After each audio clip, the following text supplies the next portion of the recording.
Hungarians took to the polls in record numbers to decide whether to end the rule of Prime Minister Viktor Orban's Fidesz party and elect his rival. The turnout was unprecedented, with millions of voters casting ballots in a closely watched referendum that could reshape the country's political landscape. The referendum is a response to Fidesz's increasingly authoritarian tactics, which have led to widespread criticism from both domestic and international observers. Deputy Mayor Roland Kosa's comments highlight the growing divide between Orban's supporters and opponents, with many feeling marginalized and excluded from the political process. The outcome of the referendum will determine whether Hungary remains under Fidesz's rule or embarks on a new path. Looking ahead, the results of this historic vote will have significant implications for Hungary's democratic institutions and its relationships with European partners.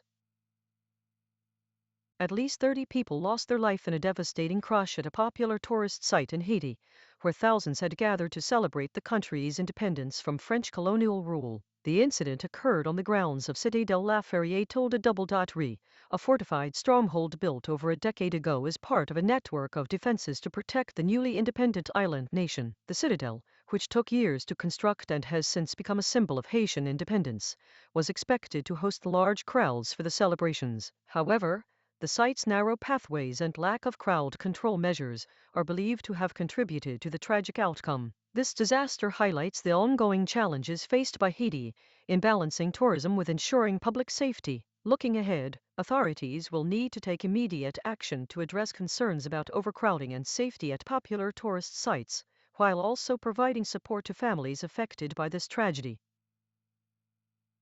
Brazil's coach Carlo Ancelotti has left the door open for Neymar Jr. to join his World Cup squad, stating that the forward must prove his fitness over the next 2 months. Neymar, Brazil's all-time leading scorer with 79 goals, was excluded from the team's warm-up matches against France and Croatia due to a serious knee injury sustained in October 2023. The attacker has struggled to regain form since returning to Santos last year, raising concerns about his availability for the World Cup. Ancelotti's comments come as Neymar seeks to make a comeback after a lengthy layoff, with the forward now facing a critical period of rehabilitation. If successful, Neymar could potentially earn a place in Brazil's 26-man squad. Looking ahead, Neymar's fitness will be crucial in determining his World Cup prospects, and fans will be watching closely as he works to regain full match sharpness over the coming weeks.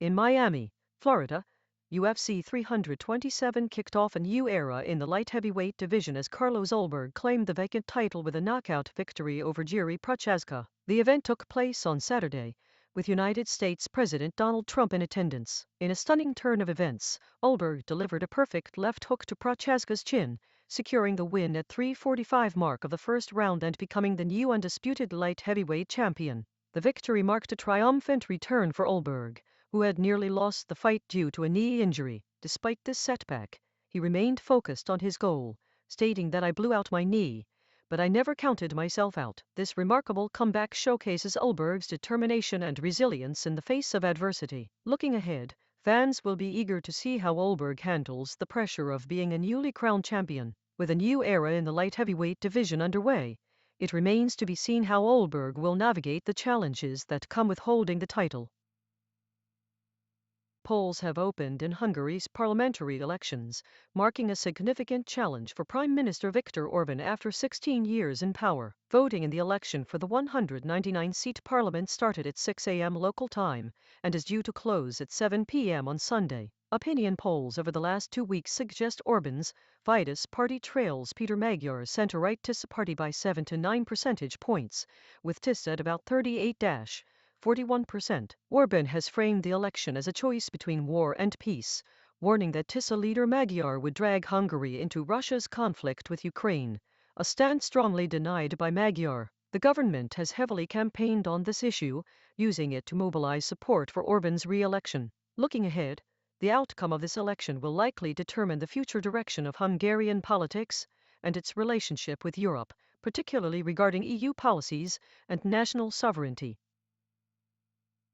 A California gubernatorial candidate, Eric Swalwell, is under investigation by the prosecutor after allegations of abuse surfaced against him. The claims were made public through a statement from his wife, who revealed that she had been subjected to physical and emotional abuse during their marriage. The allegations have sparked widespread attention and concern, with many calling for Swalwell's candidacy to be re-examined. Background checks and vetting processes are typically conducted by the parties involved in the campaign, but it appears that these procedures may not have caught the severity of the situation. Looking ahead, the outcome of this investigation will likely have significant implications for Swalwell's chances of winning the election, as well as his future political prospects. The key takeaway here is that the public's trust and scrutiny are being put to the test in this high-profile case.